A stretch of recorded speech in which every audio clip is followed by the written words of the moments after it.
हाय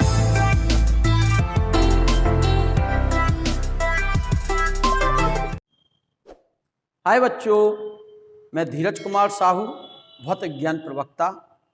आइए बच्चों, पीछे वाले भाग को ध्यान में रखते हुए पीछे हमने घर्षण बल के बारे में जाना था, जिसमें हमने घर्षण बल 3 प्रकार का पढ़ा था। स्थैतिक घर्षण, सीमांत घर्षण, गतिक घर्षण। गतिक घर्षण को 2 प्रकार के तोड़ा था, सर्पी घर्षण, लोटनीय घर्षण, स्लाइडिंग फ्रैक्शन और रोलिंग फ्रैक्शन। अब बढ़ते हैं हम आनत तल की ओर। आनत तल क्या होता, पहले इसे समझें। आनत तल, इंक्लाइंड प्लेन, वह तल जो कुछ कोण पर क्षैतिज से झुका होता है, उस तल को हम आनत तल कहते हैं। वह तल जो क्षैतिज से कुछ कोण पर झुका होता है, उस तल को हम कौन सा तल, आनत तल कहते हैं, इंक्लाइंड प्लेन कहते हैं। वह तल जो क्षैतिज से कुछ कोण पर झुका हो, उसे हम क्या कहेंगे, आनत तल कहेंगे। कन्फर्म। पहले चलते हैं हम ब्राह्म कोण या सर्पी कोण। तो हेडिंग है ब्राह्म कोण या सर्पी कोण।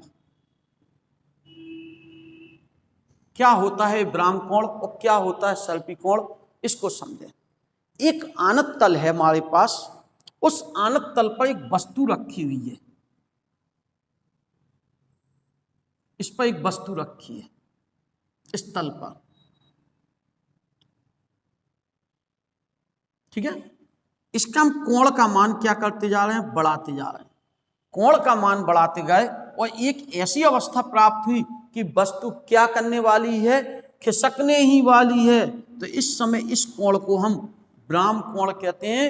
वस्तु खिसकी नहीं, खिसकने वाली है, बिल्कुल खिसक जाएगी। अगर थोड़ा सा भी कोण बढ़ाया जाए तो यह वस्तु क्या हो जाएगी, इस आनत तल पर स्लिप हो जाएगी, खिसक जाएगी। इस कोण को हम ब्राह्म कोण कहते हैं, सर्पी कोण कहते हैं। क्या कहा, फिर से रिपीट करें। किसी तल को क्षैतिज से झुकाते जाएं तो एक कोण पर वस्तु क्या होने वाली होती है, खिसकने ही वाली होती है। इस समय इसका जो कोण होता है आनत तल का, उसे हम क्या कहते हैं, ब्राह्म कोण या सर्पी कोण कहते हैं। यहाँ वस्तु रखी m द्रव्यमान की, इसका भार mg कहाँ को काम कर रहा होगा, नीचे की ओर काम करेगा, नीचे की ओर काम करेगा। यह ऊर्ध्व होगी, तल के लंबवत होगी। हमने यह कोण क्या कहा, एल्फा कहा। यह एल्फा है तो यह भी क्या होगा, एल्फा। इस एल्फा को बात करें, इसके घटक टूटेगा, एक mg cos एल्फा। एक घटक यहाँ टूटेगा, वो आएगा mg sin एल्फा। प्रतिक्रिया कितनी होगी, R होगी। रिएक्शन जो है तल के लंबवत होगी। घर्षण बल कहाँ की ओर होगा, पीछे की ओर होगा, Fs। जरा पहले तल के समांतर, खिसक नहीं रही है वस्तु पर, त्वरण का मान क्या है, 0। खिसकने वाली है, खिसक नहीं रही। जब गति नहीं तो त्वरण का मान क्या होगा, 0। तल के समांतर बलों का संतुलन करें। बलों का संतुलन क्या होगा, तल है, तल के समांतर 2 बल हैं तो इन्हें घटाएंगे। mg sin alpha minus Fs बराबर m इंटू 0। त्वरण का मान 0, तो Fs बराबर किसके आ गया, mg sin alpha. Equation number first. अब करेंगे तल के लंबवत बलों का संतुलन करते हैं। पीछे बहुत सवाल किए हमने इस तरह के। चलें, इस तल जो है, तल के लंबवत r है और mg cos एल्फा। तो r minus mg cos alpha बराबर m इंटू 0। ना तो वस्तु ऊपर को जा रही है, ना ही वस्तु तल के लंबवत नीचे हो। जब त्वरण 0 तो नेट बल, तो इस समय r बराबर हो जाएगा mg cos alpha. Equation number 2। Equation first upon second करते हैं, क्या मिलता है, Fs अपॉन r। ये क्या होगा, mg sin एल्फा। ये क्या है, mg cos alpha. This is cancel by this. F S upon R को म्यू एस कहा जाता है। म्यू एस बराबर 10 अल्फा और म्यू एस बराबर 10 थीटा होता है, तो 10 अल्फा। म्यू एस बराबर क्या होता है? 10 थीटा एस। तो इसका मतलब थीटा एस बराबर अल्फा, अर्थात घर्षण कोण विराम कोण के क्या है? बराबर है। घर्षण कोण विराम कोण के क्या है? बराबर। ठीक है ना? कन्फर्म इतनी बात। अब चलते हैं, यदि यह वस्तु नीचे को जाती तो कैसे त्वरण निकलता, वस्तु ऊपर को जाती तो त्वरण कैसे निकलता, इसको जानते हैं। अगले भाग में चलें। क्वेश्चन है, वस्तु आनत तल पर नीचे की ओर खिसक रही हो तो कितना त्वरण होगा? क्या है? यदि वस्तु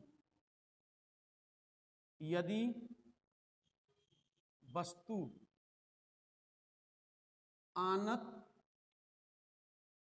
तल पर नीचे की ओर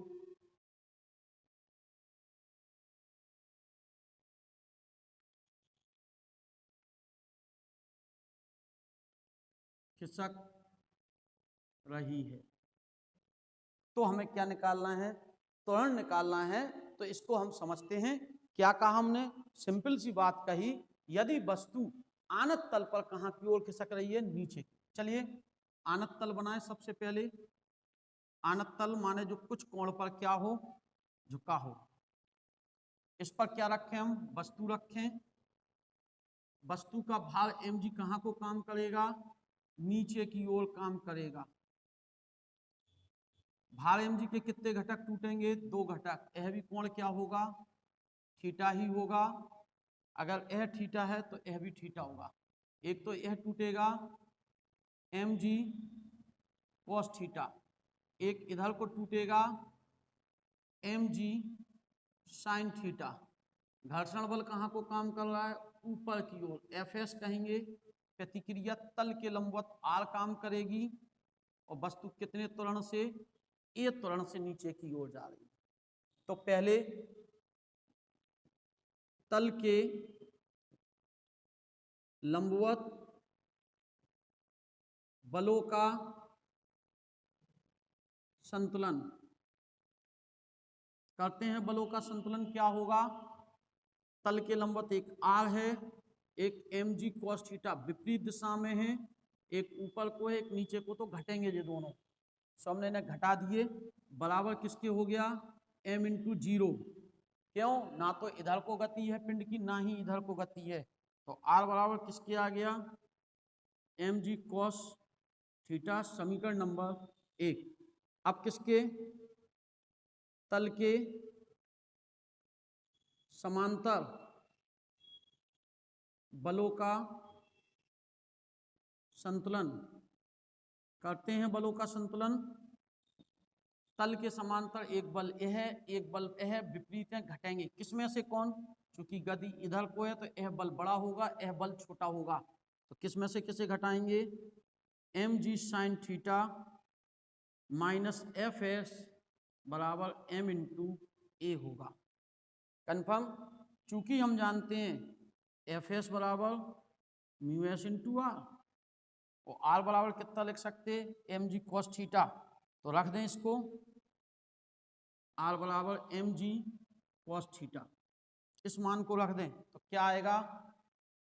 mg sin theta minus mu S, R की जगह ये पूरा लग जाएगा, mg cos थीटा बराबर m इंटू ए। m कॉमन लेके कट जाएगा तो a बराबर g कॉमन आ जाएगा।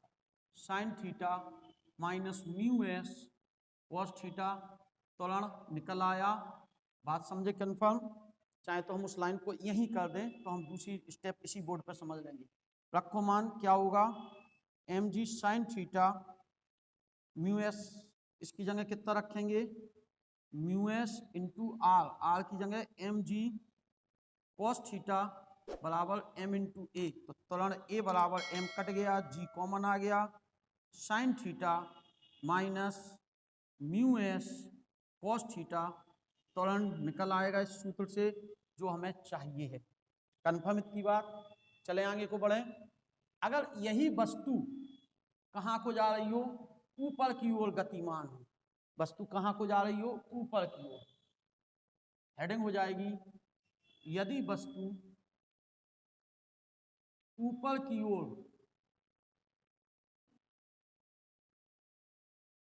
ए त्वरण से खिसक रही हो।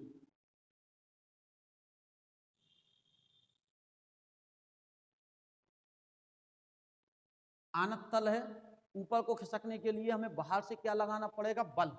चलिए उसको भी करते हैं। ये आनत तल है हमारे पास, इस पर वस्तु रखी हुई है, कितने द्रव्यमान की, m द्रव्यमान की। आनत तल कितने कोण पर है, थीटा कोण पर है। आनत तल कितने कोण पर है, थीटा कोण पर। इसका भार mg कहाँ को काम करे, इस पर हमने बल लगाया F। इस बल के कारण कितने त्वरण से ऊपर को जा रही है, ए त्वरण से। अब आपसे कहा गया त्वरण के लिए सूत्र की स्थापना कीजिए या सूत्र बताइए। इसका भार mg कहाँ को काम करेगा, नीचे की ओर। भार के कितने घटक टूटेंगे, दो, एक तल के लंबवत, एक तल के समांतर। तल के यह कोण क्या होगा, थीटा। ये कितना आएगा, mg cos थीटा। यह कितना आएगा, mg sin थीटा। घर्षण बल कहाँ को काम करेगा, सापेक्ष गति कहाँ को है, ऊपर की ओर। तो घर्षण बल कहाँ को काम करेगा, नीचे की ओर। तो इस पे घर्षण बल कहाँ की ओर होगा, नीचे की ओर होगा। इसमें घर्षण बल ऊपर, क्यों वस्तु कहाँ खिसक रही थी, नीचे की ओर। प्रतिक्रिया तल के अभिलंबवत होगी, रिप्रेजेंट बाय I। पहले तल के लंबवत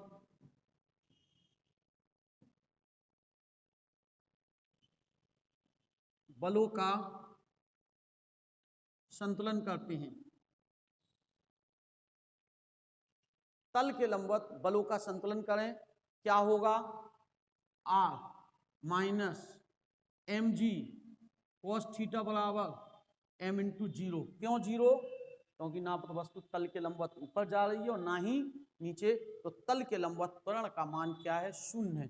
इससे R बराबर किसके आ गया, mg cos theta. Equation number first कहा। अब क्या करेंगे, तल के समांतर बलों का संतुलन। तल के समांतर बलों का संतुलन लगाते हैं। क्या लगेगा, F एक बल, दोनों एक दिशा के जुड़ेंगे, इसमें से घट जाएंगे। तो जोड़ दो इन दोनों को, mg sin theta plus Fs। इन दोनों को जोड़ के इसमें से घटा दो, बराबर बचेगा m इंटू ए।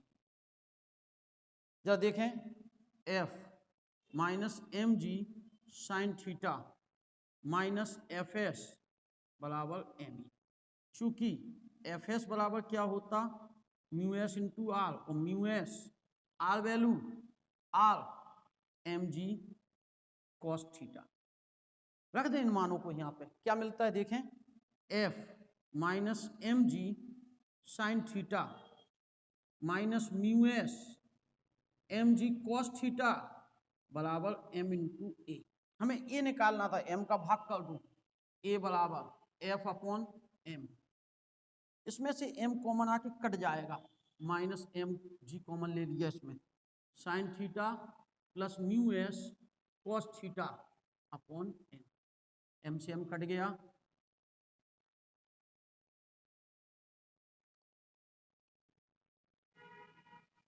देखा त्वरण निकला। कोई चीज रटने की जरूरत नहीं। पिछले चैप्टर में बलों के संतुलन की जो हमने घिरनी, आनत तल, इन सब पे जाने थे, वही नियमों का यहाँ प्रयोग किया और घर्षण के साथ हमने त्वरण निकालना सीख लिया। क्यों घर्षण बल अति आवश्यक है, क्यों घर्षण बल पहले हम जाने। घर्षण बल जो है आवश्यकता है, ऐसा क्यों, आवश्यक बुराई है, इस कथन को क्यों कहा गया, आवश्यकता भी हो बुराई, बुराई उसकी आवश्यकता है, कुछ तो कारण होगा। चलिए आवश्यकता जाने। पहले घर्षण बल नहीं होता हम चल नहीं सकते, क्यों, पैरों के बीच घर्षण नहीं होता, पैर रखते स्लिप होकर दूर पहुंच जाते। घर्षण बल ही है जिसके कारण हम यहाँ क्या हो रहे हैं, रुक रहे हैं। एक बात, घर्षण बल नहीं होता बोर्ड पर नहीं लिख सकते, हम लिखते तुरंत लाइन क्या हो जाती, स्लिप हो जाता पेन, और हम लिख नहीं पाते। घर्षण बल आवश्यक है। घर्षण बल है तभी जीप रुक रही है, नहीं तो घर्षण बल नहीं होता, जीप नहीं रुकती। हम बोल नहीं सकते, आवश्यक है, यानी घर्षण बल होना अति आवश्यक है। घर्षण बल है तभी साइकिल के ब्रेक लगा पाते हैं, नहीं तो साइकिल रुकती नहीं। गाड़ी के ब्रेक लगा पाते हैं तभी तो रुक रही है, ट्रेन के ब्रेक लगा पाते हैं। घर्षण बल अति आवश्यक है, समझे।